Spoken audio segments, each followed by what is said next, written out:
आप में से बहुत सारे बच्चों को टेंशन यही है कि सर हॉट्स हॉट्स हॉट्स, तो आप सभी के लिए एक बहुत बड़ा गुड न्यूज़ ये है कि हम लोग एक सीरीज लेके आ रहे हैं जिसका शुरुआत मैं आज से कर रहा हूं, जिसके अंदर हम डेली 2 या 3 हॉट्स क्वेश्चन लेके आएंगे। एक दिन अलजेब्रा का, एक दिन ज्योमेट्री का, और जिससे आप सभी का हमारे साथ हॉट्स की प्रैक्टिस होती चली जाएगी और आपका ये चलना स्टार्ट हो जाएगा। अगर आप चाहते हो कि कंटिन्यू हॉट्स की सीरीज हम लाते रहे तो भाई आप सामने से रिस्पांस दिखाते रहो तो हमें भी एक्शन करने में मजा आएगा। पिछले साल के बच्चों ने बहुत ज्यादा सपोर्ट दिखाया था जैसे ही हमने स्टार्ट किया था, तो अब बारी आपकी है। जितना हो सके वीडियोस को शेयर करो, एनालिटिकल पे हमें दिखना चाहिए कि हाँ बच्चे शेयर कर रहे, तो हमें भी काम करने में मजा आता है। और साथ में इस वीडियो का टारगेट लाइक मैं ज्यादा नहीं रखता हूँ, 1000 रख रहा हूँ और साथ में 500 कमेंट का मुझे लगता है आप लोग फटाफट फटाफट पूरा कर दोगे। तो चलो स्टार्ट करते हैं। सबसे पहली बात, using a determinant given below from two linear equation and solve them. ये अपने को दिया और इसको देख के पहले नजर में आपको ये लगेगा कि क्रैमर्स रूल है, बट गाइस यही तो गड़बड़ है। देखो हॉट्स क्वेश्चन में रहता चीजें सिंपल है। देखो इसीलिए मैंने बच्चों को हमेशा बोला है कि अगर आप चाहते हो कि वो हॉट्स क्वेश्चन भी आप अटेम्प्ट कर लो और पूरा कंप्लीट कर लो, तो थोड़ा आपको अलग चीज की भी प्रैक्टिस करनी पड़ेगी। आपने सॉल्व एग्जांपल कर लिया, प्रैक्टिस सेट कर लिया, प्रॉब्लम सेट कर लिया, बट उसके अलावा आपको अलग टाइप का क्वेश्चन, जैसे कि अभी नवनीत पे भी अलग कुछ क्वेश्चंस दिया रहता है जिसका बस आंसर दिया रहता है, उसका क्वेश्चन नहीं, क्योंकि हमारा नजर आंसर पे नहीं जाना चाहिए, क्वेश्चन पे। और क्वेश्चन को देख के अगर आप, क्योंकि आपने इतना सा प्रैक्टिस कर लिया, क्वेश्चन को देख के आप समझ पा रहे हो तो भाई वो अटेम्प्ट कर पाओगे। इसीलिए मैंने बोला, इसलिए हम लोग ऐसे ऐसे क्वेश्चंस ला रहे जिससे आपका ये चलना स्टार्ट हो, और ये चलना स्टार्ट होगा भाई हॉट्स को आप आराम से अटेम्प्ट कर लोगे। इसलिए डेली जो क्वेश्चंस लाएंगे प्लीज उसकी बहुत अच्छे से प्रैक्टिस कर लो। तो यहां देखो क्या लिखा है, मैंने पहले ही बोला कि ये देखने में ऐसा लग रहा है क्रैमर्स रूल है। तो using the determinants given below from two linear equation solve them. अब लीनियर इक्वेशन मतलब इसमें इसका यूज करके हमें एक्स और वाई की वैल्यू फाइंड करनी। किसकी वैल्यू फाइंड करें? एक्स और वाई। तो देखो मैं कैसे करता हूं, एकदम सिंपल सा,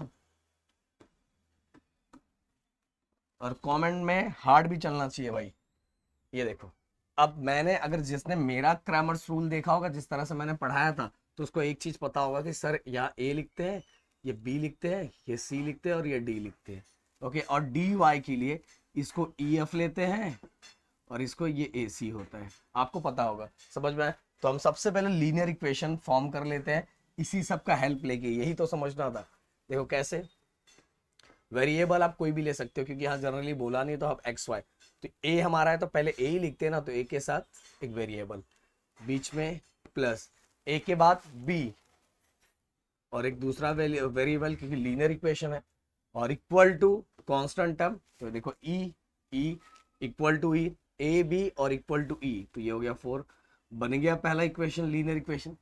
देन दूसरे इक्वेशन की बात करूं तो नीचे वाला आपने जिस, अगर इससे पहले ना एक बार मेरा क्रैमर्स रूल मेरा देख लोगे, हो सकता है आप नए बच्चे पहली बार मुझे देख रहे होगे, तो एक बार मेरा क्रैमर्स रूल जाके देख के आओगे ना, तो ये सर ने ऐसा क्या लिखा हो, क्योंकि उसके अंदर भी मैंने एक तरीका बताया जिससे आप आराम से कर सकते हो। तो देखो ये हो गया ए बी और ये ई। अब नीचे वाला इक्वेशन सी डी और एफ। तो देखो 2x minus 3y equal F -10, ये हो गया हमारा सेकंड। क्लियर?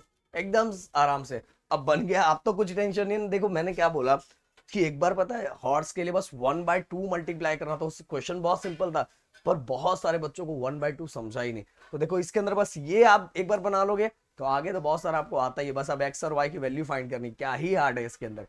तो अब देखो हम क्या करेंगे, हम किसी एक को भी तैयार कर लेते हैं। हम ये इसको इसके साथ मल्टीप्लाई करते हैं और इसको इसको, या तो हम ये दोनों को मल्टीप्लाई, जो भी करना है आपको, या तो x को सेम कर लो या तो y को सेम कर लो। तो चलो हम एक किसी को सेम कर लेते हैं। मल्टीप्लाइंग इक्वेशन फर्स्ट, इसको हम 3 से मल्टीप्लाई कर देते हैं। देखो ये पूरे इक्वेशन को 3 से मल्टीप्लाई कर देते हैं और यहाँ पूरे इक्वेशन को 7 से मल्टीप्लाई कर देते हैं। तो multiply equation first by 3 and second by 7। ये देखो, क्योंकि मैं y वाले को 7, y वाले को क्या कर रहा हूँ, सेम कर रहा हूँ। अगर x वाले को सेम करना चाहोगे तो 2 को इसके साथ और 5 को इसके साथ, इस तरह से मल्टीप्लाई कर रहा है। तो मल्टीप्लाई इक्वेशन फर्स्ट को किससे, 3 से, एंड सेकंड को किससे, 7 से। तो multiply equation first by 3 and second by 7। तो चलो इसको पहले 3 से कर ले, 5 3 15, 7 3 ज़ा 21, 4 3 ज़ा 12। तो ये हो गया हमारा नया इक्वेशन। अब गाइस नीचे वाले को किससे करना है? 7 से। ओके, ऊपर वाले को 3 से, नीचे वाले को 7 से। 7 2 ज़ा 14, अगेन 21 एंड 7 10 ज़ा 70। ये हो गया हमारा इक्वेशन नंबर 4। क्लियर? अब हमें इससे लेना देना नहीं है, अब ये दोनों पे फोकस कर रहा है। देखो, वेरिएबल कोएफिशिएंट भी सेम पर साइन अपोजिट है। जब भी साइन अपोजिट होता है तो इक्वेशंस को हम क्या करते हैं? ऐड करते हैं। तो लिखेंगे adding equation third and fourth. तो ऐड करते हैं। अब क्या है equation?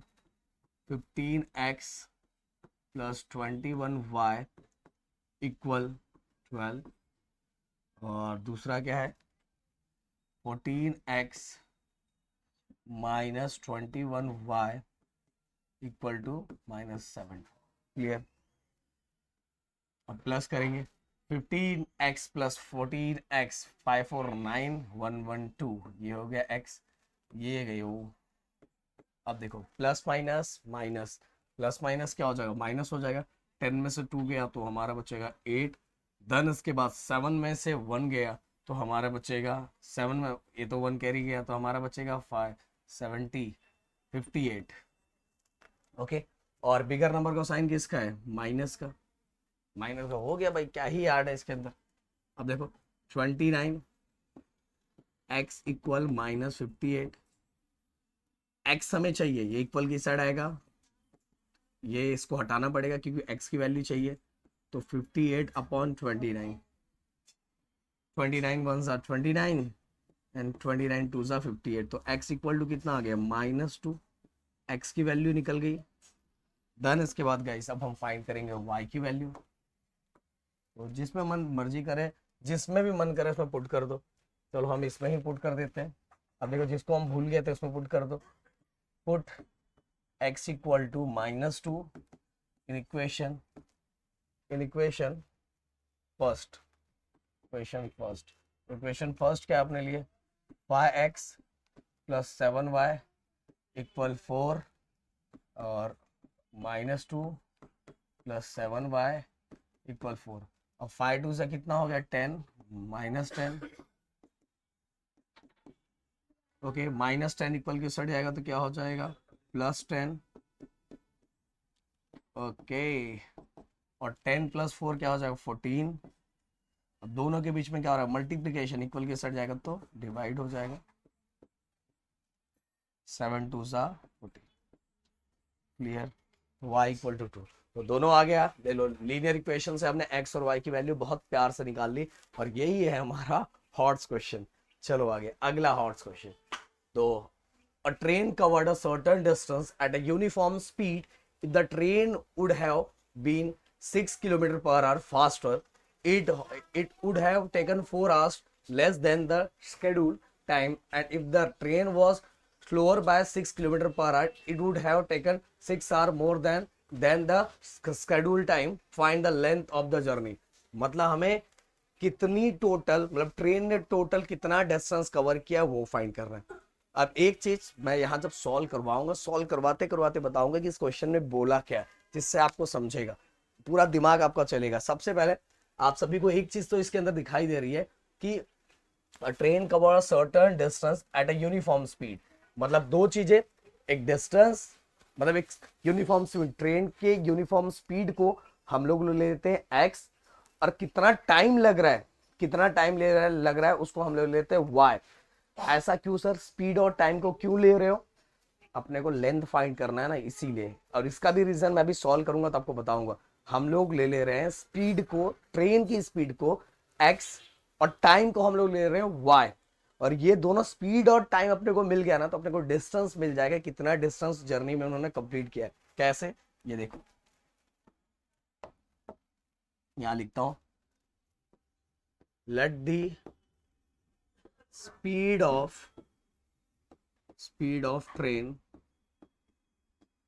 B x kilometre per hour. Okay, speed train का हमने ये लिख दिया, एंड टाइम को and time taken, okay, time taken by train be y hours. मैंने ट्रेन की स्पीड को x ले लिया एंड जो जर्नी कंप्लीट करने में जो टाइम लग रहा है उसको y ले लिया। क्लियर? ऐसा मैंने क्यों लिया इसका भी रीजन मैं बता देता हूं। एक फॉर्मूला आप सभी को आता होगा, speed equal to distance upon time. ये आप सभी को पता होगा। अब इसके अंदर मुझे डिस्टेंस फाइंड करना है तो स्पीड और टाइम को मल्टीप्लाई कर देता हूं, क्योंकि मुझे तो डिस्टेंस फाइंड करना है। तो speed into time equal distance. ये देखो बन गया।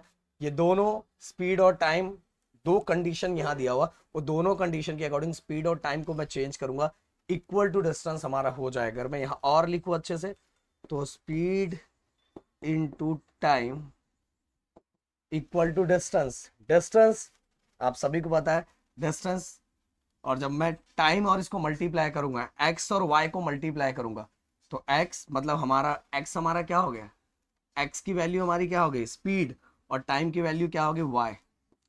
ये दोनों को मल्टीप्लाई करूंगा तो मुझे क्या मिलेगा, डिस्टेंस मिलेगा। अब देखो यहां ध्यान से, अब इसको मैं चेंज करता हूं। पहला वाला condition, from the first condition,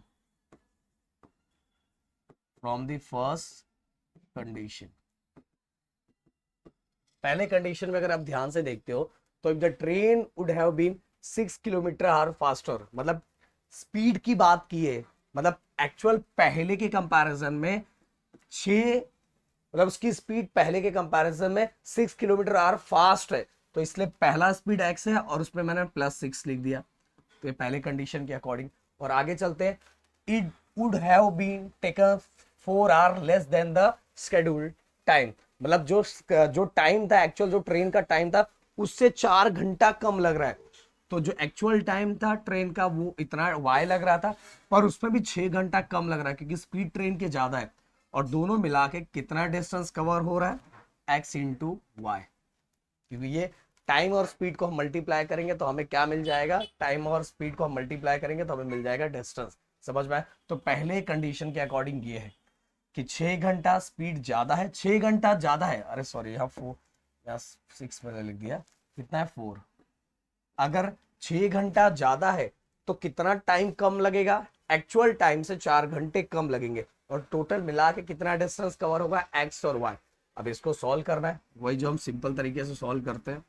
ये देखो x आप सभी को पता है, ये x को पूरे ब्रैकेट के साथ, देन 6 को पूरे ब्रैकेट के साथ, x को पूरे ब्रैकेट के साथ, देन 6 को पूरे ब्रैकेट के साथ, तो x y हो गया, देन x 4 जा, ओके, x 4 जा 4x, अब 6x को 6y then plus minus minus 6 4 जा 24 इक्वल xy। क्लियर? अब क्या करूंगा, ये xy को अंदर ले लो, ओके, xy को अंदर ले लो और नंबर को उस साइड ले लो, क्योंकि इक्वेशन कॉर्ड आपको लीनियर इक्वेशन पता है कि किस तरह से बनाया जाता है। तो ये xy माइनस 4x, नहीं तो एक चीज करो, एक चीज सिंपल सा देखो, इक्वल के दोनों साइड अगर सेम साइन वाली चीजें हैं तो कैंसिल हो जाती है। तो यहाँ भी प्लस XY है, यहाँ भी प्लस XY है, तो दोनों साइड से XY क्या हो गया, कैंसिल हो गया। यहाँ क्या बचा, देखो यहाँ बचा -4x plus 6y minus 24 equal हमारा कुछ नहीं बचा, 0 बचा, क्योंकि दोनों साइड से कैंसिल हो गया। अब मैं क्या करूंगा, ध्यान देना, देखो एक चीज मैंने हमेशा बताया कि अगर अगर x माइनस में तो उसको पॉजिटिव कर दो, तो x के साथ y भी साथ में जाएगा, तो ये पूरा इक्वेशन दूसरे साइड जाएगा, तो ये कैसा हो जाएगा, माइनस उस साइड गया तो +4x, यही उस साइड गया तो -6y, और इसको अपनी जगह पे ही रखो, क्योंकि लीनियर इक्वेशन के अंदर गाइस हम लोग क्या करते हैं कि x और y को साथ में रखते हैं और नंबर को दूसरे साइड कर डालते हैं। तो हमने ऐसा कर दिया कि अगर इस तरह से, अगर ऐसा रखोगे तो भी तुम्हारा आंसर आएगा, बट अगर x को पॉजिटिव कर दोगे तो ज्यादा अच्छा है, क्योंकि मैंने आप सभी को सॉल्व करने के टाइम बोला था कि x को पत्नी लो और y को पति लो। तो ये हमारा x है, तो पत्नी को कैसा रखो, पॉजिटिव रखो, तो इसको लेके जा रहे हो तो साथ में पति को भी लेके जाओ। ये हो गया हमारा, माइनस उस साइड गया तो प्लस हो गया, और प्लस उस साइड गया तो माइनस हो गया, और ये नंबर अपने जगह भी रखो। तो ये बन गया हमारा पहला इक्वेशन। फर्स्ट इक्वेशन बन के तैयार। अब अगर मैं दूसरे इक्वेशन की बात करूं, सेकंड इक्वेशन की, सेकंड इक्वेशन में क्या दिया हुआ है फिर से, from the second condition, and if the train was slower by 6 kilometre per hour, slower मतलब जो स्पीड था उससे कम है मतलब माइनस, तो फ्रॉम द सेकंड कंडीशन, पहले मैं यहां लिखता हूं, फ्रॉम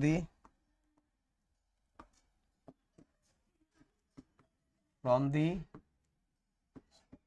सेकंड कंडीशन, ओके। तो जो स्पीड था, स्पीड एक्स लिया है, उससे slower by 6 kilometre per hour, तो मतलब माइनस करना पड़ेगा, -6 हो गया। और दूसरा, it would have taken 6 hour more, मतलब ज्यादा टाइम ले रहा है, एक्चुअल टाइम वाई था और उसमें भी 6 घंटा और ज्यादा टाइम ले रहा है। दोनों को स्पीड और टाइम को जब मल्टीप्लाई करेंगे तो हमें क्या मिलेगा, डिस्टेंस, ओके, एक्स वाई। अब फिर से हम क्या करेंगे, वही सेम चीज, एक्स और वाई, एक्स वाई हो गया, देन 6x, क्लियर, देन इसके बाद -6y, 6 6 36 प्लस माइनस माइनस, देखो plus minus minus, 6 6 36 equal x1। फिर से गाइस दोनों साइड से एक्स वाई क्या हो जाएगा, कैंसिल हो जाएगा। मैं थोड़ा इधर ले लेता हूँ, ओके। दोनों साइड से एक्स वाई क्या हो गया, कैंसिल, ये एक्स वाई कैंसिल, क्या बचा, 6x माइनस 6y, -36 को इक्वल की साइड ले लेता हूँ, +36 हो गया। अब गाइस ये पूरे इक्वेशन को मैं छोटा कर सकता हूँ, पूरे इक्वेशन को 6 से डिवाइड हो जाएगा, क्योंकि 6 के टेबल में 6 आता है, 6 के टेबल में 6 आता है और 36 के भी टेबल में 6 आता है। तो पूरे इक्वेशन को 6 से डिवाइड करूंगा तो इक्वेशन बन जाएगा x माइनस वाई 6। देखो जितना सिंपल इक्वेशन को कर सकते हो उतना करो, ज्यादा आसान रहेगा। ये बन गया हमारा सेकंड इक्वेशन। अब क्या करना है, फर्स्ट और सेकंड को कंपैरिजन करो, फर्स्ट हमारा ये है, सेकंड हमारा ये है, दोनों को कंपैरिजन करो, देखो आपका आंसर आ जाएगा।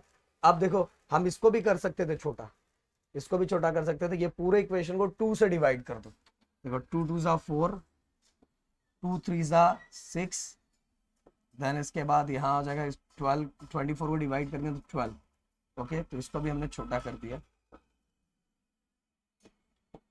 अब ध्यान से देख लो, अब देख लो, x के जगह पे 2 हो गया, -3y हो गया इक्वल टू -12, और यहाँ के x minus y equal to 6।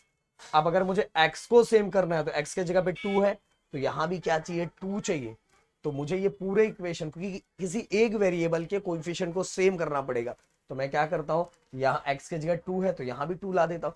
अगर y को सेम करना है तो y के जगह 3 है, तो यहाँ पूरे इक्वेशन को किससे मल्टीप्लाई करना पड़ेगा, 3 से। बट यहाँ x के जगह 2 है तो पूरे इक्वेशन को 2 से मल्टीप्लाई कर देते हैं, क्या ही जाता है। तो multiplying through out the equation second by 2, तो 2 से किया 2x 2y 6 2 12, ओके, हो गया। अब देखो, अब ये अब हमारा हो जाएगा सेकंड इक्वेशन, अभी मैं इसको देता हूं सेकंड इक्वेशन।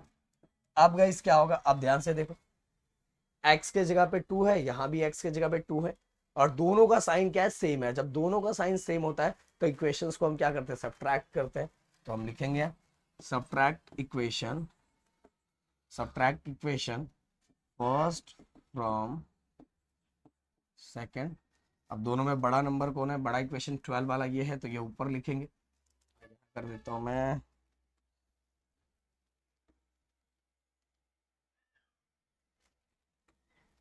तो बड़ा equation 2x minus 2y equal 12। अब दूसरा इक्वेशन क्या है, 2x माइनस 3y इक्वल -12। और दोनों माइनस कर रहा है, माइनस के टाइम अंदर का साइन चेंज हो जाता है, प्लस, और ये माइनस का भी क्या हो जाएगा, plus. M two plus 2x minus 2x गया, और प्लस माइनस माइनस, देखो प्लस माइनस माइनस दिख रहा है ना यहाँ, हाँ, प्लस माइनस माइनस, 3 में से 2 गया तो ओनली बचेगा y, क्योंकि बिगर नंबर का साइन प्लस है। तो अब देखो, plus plus plus plus plus 24, 12 12 24, तो y इक्वल टू कितना आ गया, 24।